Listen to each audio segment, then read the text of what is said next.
It is a great pleasure for those of us at the Wings Club to introduce and welcome back our speaker, Tony Tyler.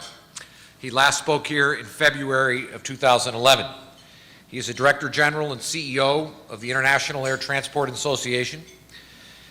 IATA is a trade association for the world's airlines. They represent more than 240 airlines, or 84% of the worldwide traffic.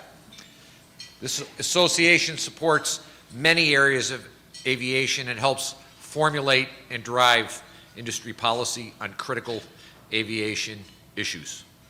For those of us that know Tony, he is absolutely tireless and passionate for what he believes in. Prior to joining IATA, Tony built his career at John Swire & Sons in Hong Kong. He started with the company in 1977 and eventually rose to the position of Chief Executive Officer in 2007. It's a great pleasure for us to introduce Tony Tyler. Welcome to the Wings Club as our speaker. Thank you very much.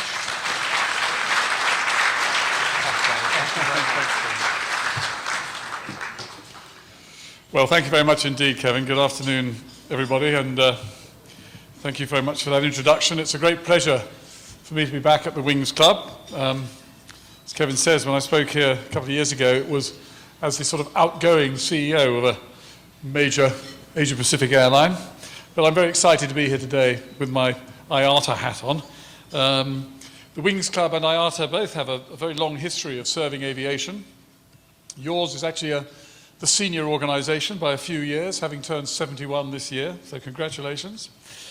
In a little more than 3 months, we'll be recognizing another important milestone for aviation, which will be a century of scheduled commercial airline service, which began on the 1st of January 1914, when Tony Janus operated the first recorded airline flight. A 23-minute jaunt between St. Petersburg and Tampa in Florida, with a single paying passenger, and a slightly inauspicious beginning for an industry that would quickly transform the world. And even by 1942, it's the year of the Wings Club's founding, commercial aviation was playing a vital role in the nation's economy, transporting 4.1 million passengers the year before. And aviation, of course, the importance of it was quickly recognized by the US government, which effectively requisitioned the industry for wartime use. But today, airlines are the transit system for the global economy. And they've transformed commerce every bit as thoroughly as the automobile has transformed America. You consider that this year we expect airlines to carry more than 3 billion passengers, which is equivalent to around 44% of the Earth's population. And we make possible $2.2 trillion worth of economic activity. And by value, over 35% of goods traded around the world are transported by air. Within the United States, aviation contributes some $670 billion of gross value added annually, which is equivalent to 4.9% of GDP, and it supports 9.3 million jobs. And the industry's remarkable safety performance has really made this all possible. And in less than a lifetime, air transport went from being a very high-risk activity to a routine part of daily life. And for example, last year, the Western-built jet hull loss rate was just 0.2 per million flights, or an average of 1 major accident for every 5 million flights. At that rate, if you took a flight every day, the odds are that you could go 13,500 years without an accident. You'd be quite old by then, wouldn't you? But of course, having said that, there is always room for improvement in safety, as we've been tragically reminded by the recent accidents in San Francisco and Alabama. But for all its success in revolutionizing the way we work and the way we live and the way we spend our leisure time, there's one thing about aviation that hasn't changed very much down the decades. It remains an enormously capital and labor-intensive business that is very, very challenging across the business cycle and highly vulnerable to external events. And partly because of these factors, throughout its history, airlines in all parts of the globe have struggled to generate a satisfactory return. Last year, the industry delivered earnings of $7.6 billion.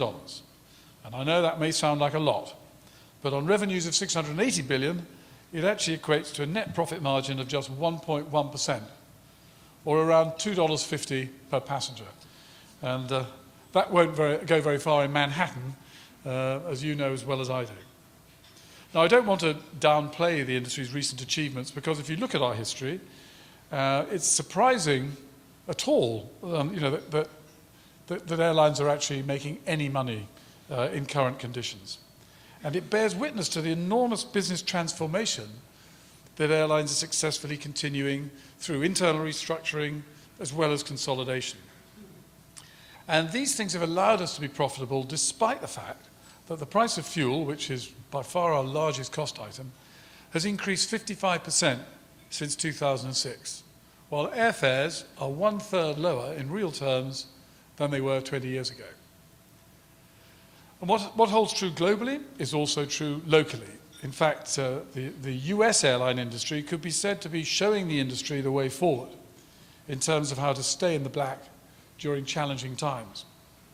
Earnings last year, excluding special items, were around $2.1 billion. And air travel in the United States is an amazing bargain. In constant dollars, the average domestic round-trip ticket, including bag and reservation change fees, has fallen by 10.4% since 2000. And meanwhile, the average price of Gulf Coast jet fuel has risen 260% since 2000. And this data is according to our friends at Airlines for America, A4A.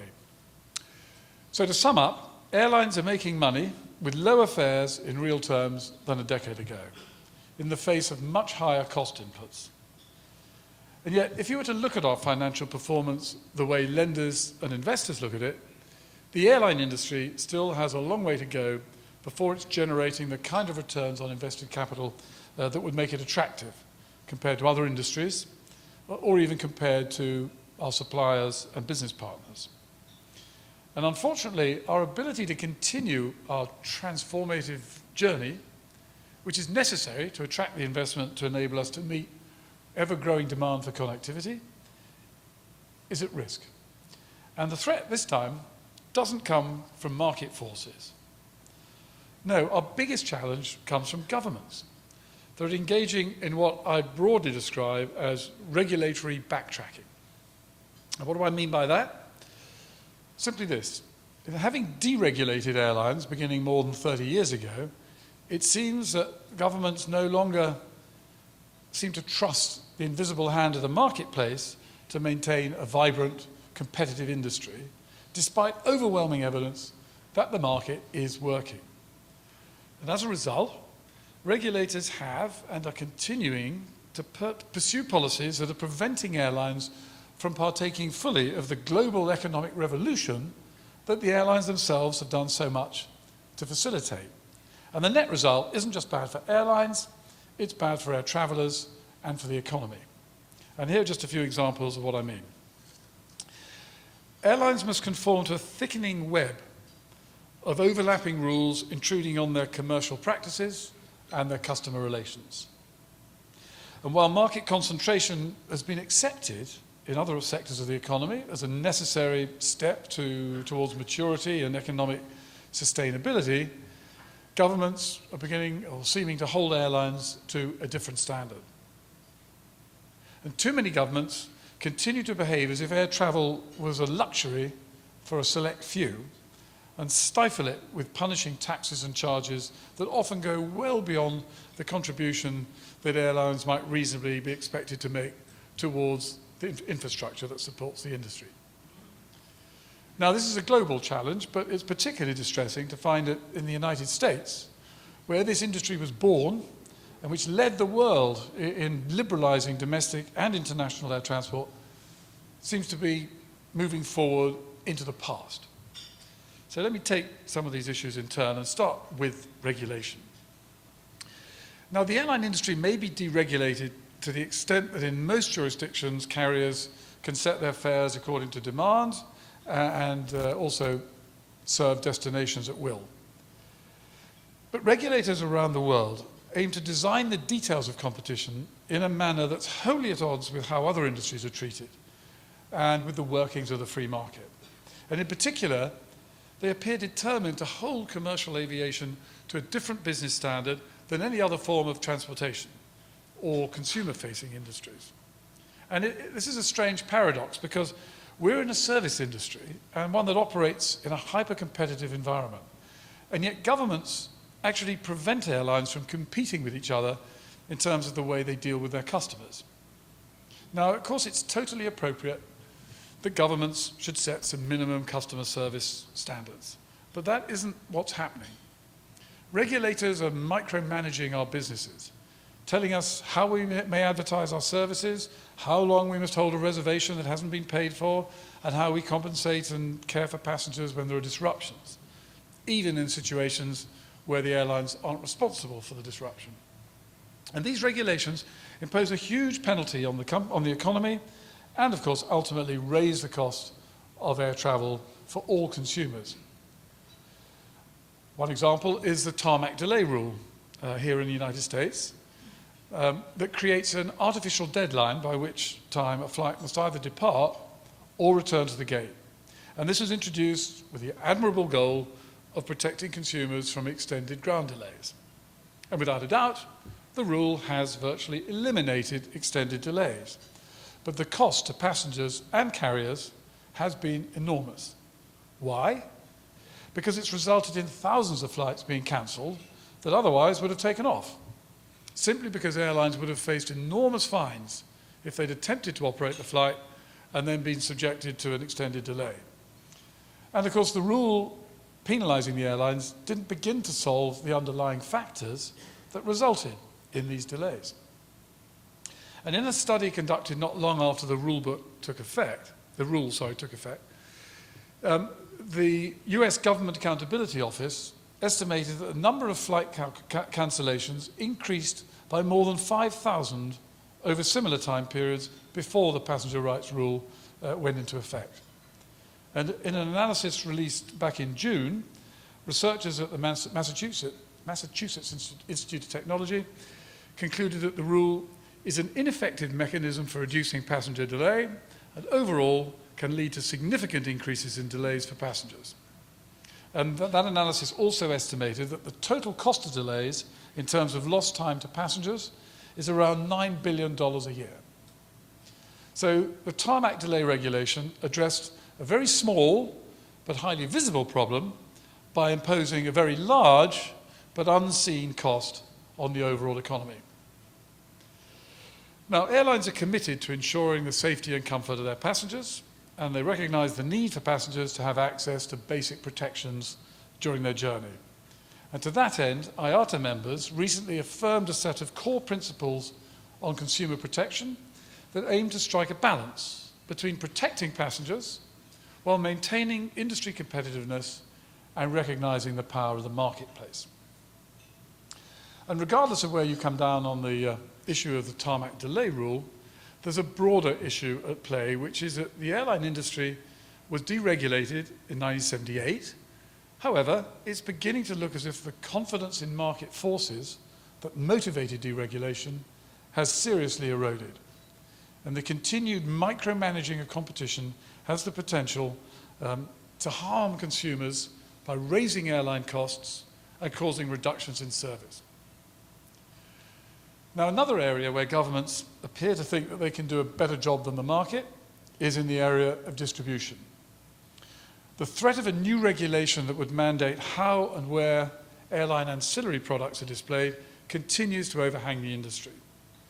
But the market's already moving to give consumers a more transparent air travel shopping experience through an IATA initiative called the New Distribution Capability, or NDC for short. And developing this is a priority for IATA. It was set as a priority by our Board of Governors, and I'd like to spend a little time talking about it.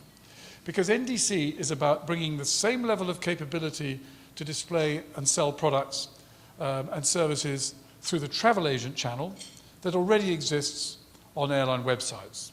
And that isn't the case today. On an airline website, you have access to a wide range of add-ons and fare packages and so on. But on a travel agent website, By contrast, all you can really see is the fare and the schedule. Now, there's a long explanation for why this gap exists, but the short version is that distribution via travel agents is built on pre-internet messaging standards. And these don't have the same capabilities of XML, which is the lingua franca of modern internet-based commerce. But this is changing, and the global distribution system companies, the GDSs, are working towards making it possible for airlines to merchandise their products better. But each one's working on its own proprietary solution.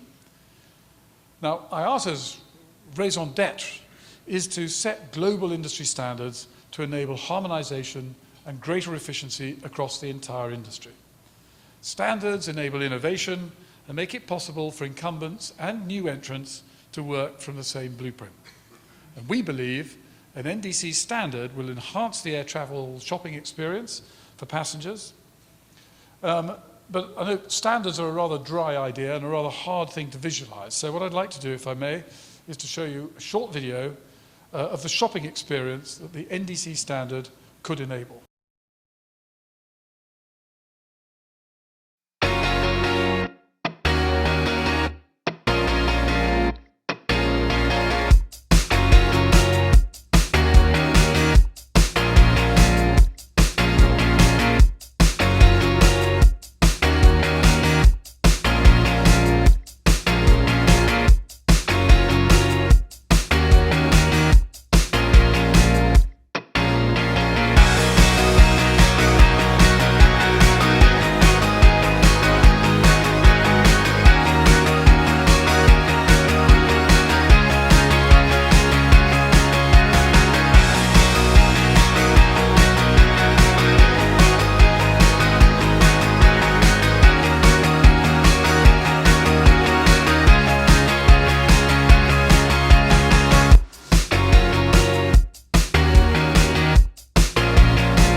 The potential for NDC is very exciting and could deliver enormous value to consumers and create new opportunities right across the travel value chain. And creating the NDC standard will unleash innovation, and that means change. But let me assure you of a few things. NDC will operate within the same privacy laws that govern every other business. That's no change from today. But by giving travel agents more information, there will be greater transparency. And as you saw in the video, the NDC standard will enable much richer comparison shopping for travel products. Not just the base fare, but the entire spectrum of offerings, including those ancillary fees and services that regulators have been cogitating about for so long. And it's another example of the market doing it so that regulators don't have to.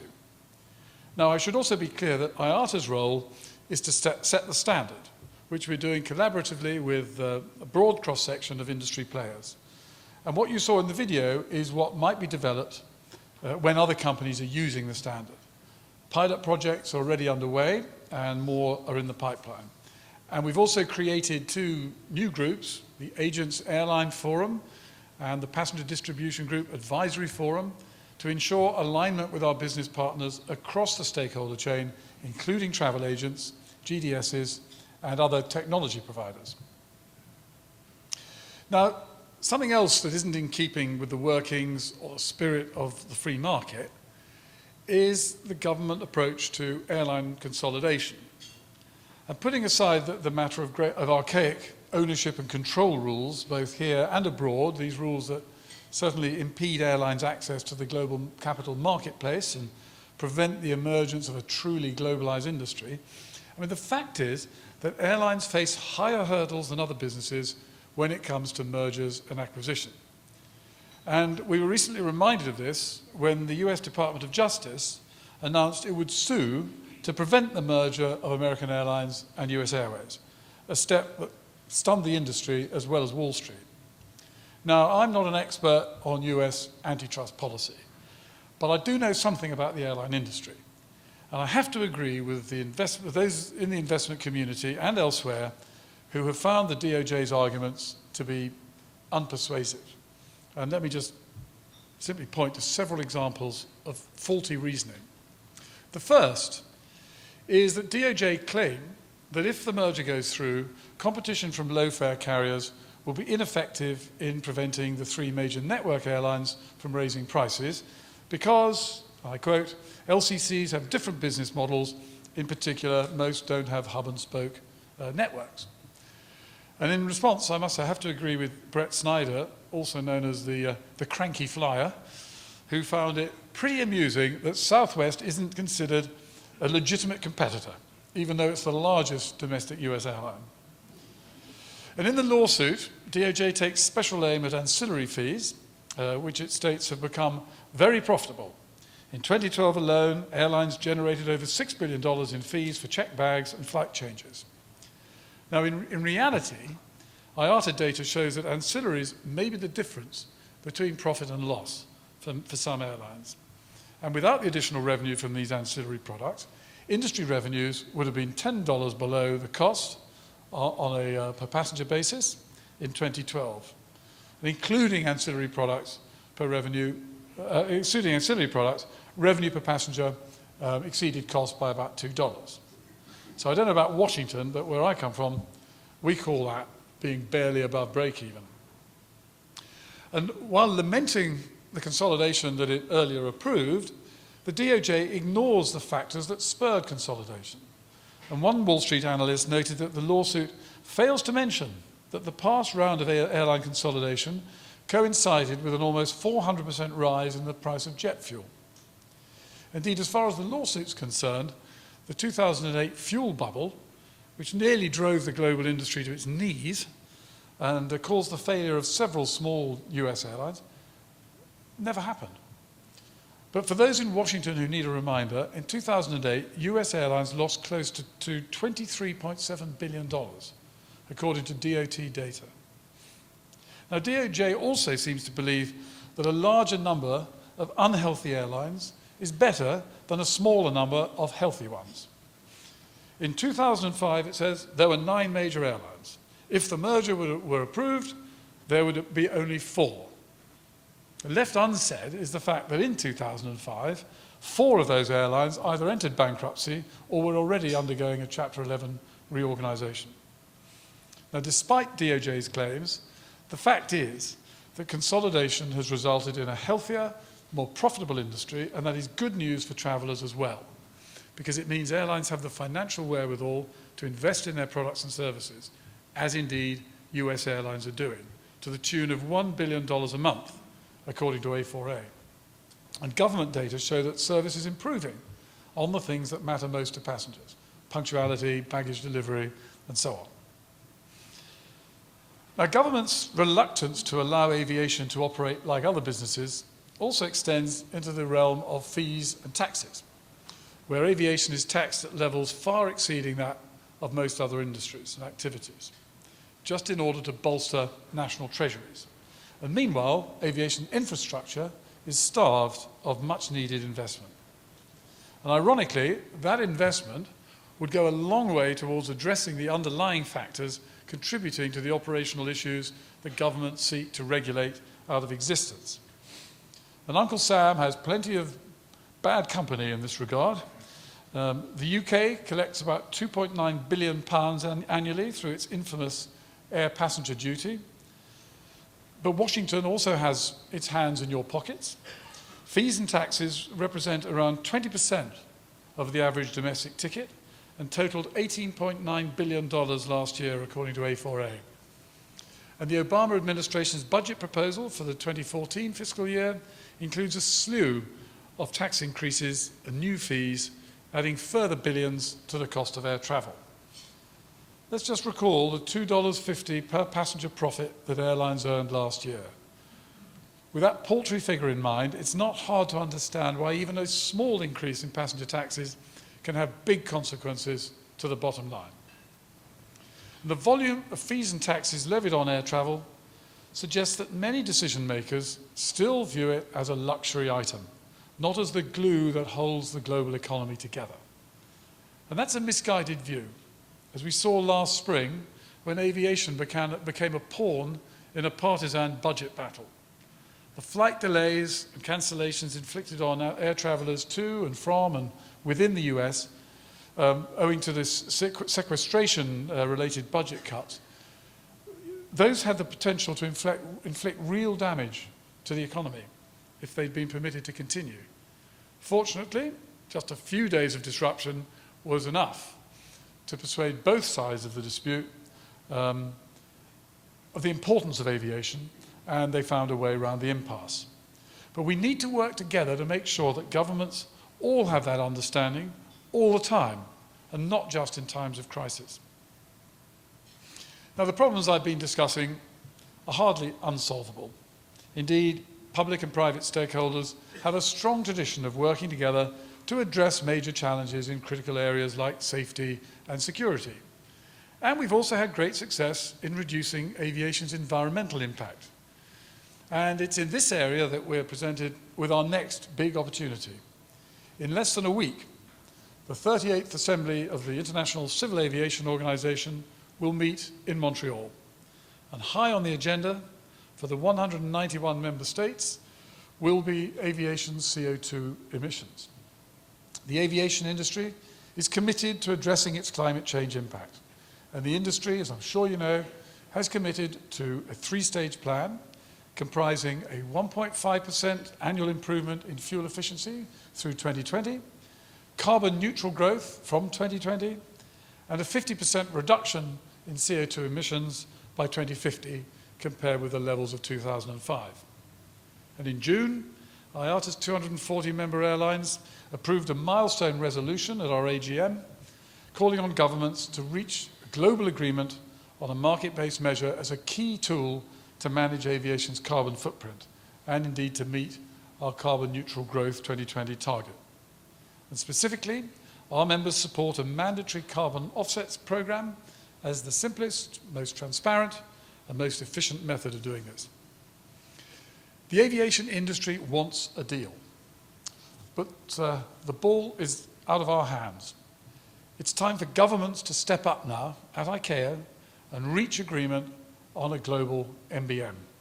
And in order to do so, they will have to move beyond the narrow concerns of national and regional governments and national and regional measures to embrace a global solution, because aviation is a global industry.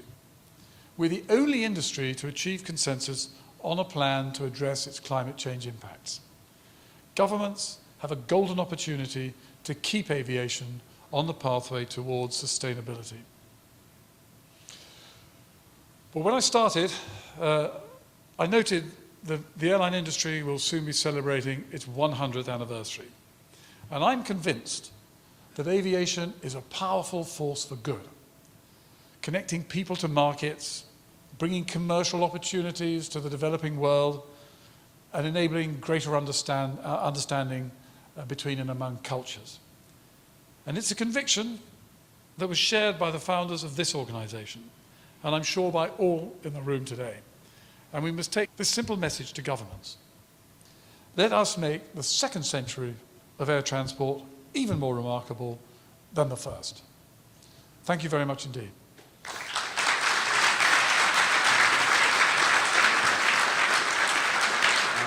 What is your solution for the tarmac delay problem absent regulation? The solution has to be one based on the market, and I think regulation always has unintended consequences, and having regulation that is as draconian as the current rule simply forces airlines to make decisions which are not in the best interest, as I explained, of passengers or the economy. Regulation has its place, but heavy-handed regulation like this is not going to work, and I think the market, in this particular example, will do a better job than regulation. I mean, nowadays, I can tell you, if anything goes wrong on board an aeroplane or before passengers board an aeroplane, the world sees it. We all know that social media and the availability of instant uploading and instant streaming have made it impossible for airlines to hide. If they screw up, it gets seen. And the incentive for airlines to keep their noses clean in this area is huge without having heavy-handed regulation on top. With that, Tony, thank you very much. Thank you. Thank you very much. Tony, IATA serves an incredible purpose in the industry, and it's always a pleasure to hear you speak. Thank you so much. On behalf of the Wings Club, we have a nice little plaque we'd like to present to you. Thank you. Thank you. Thank you.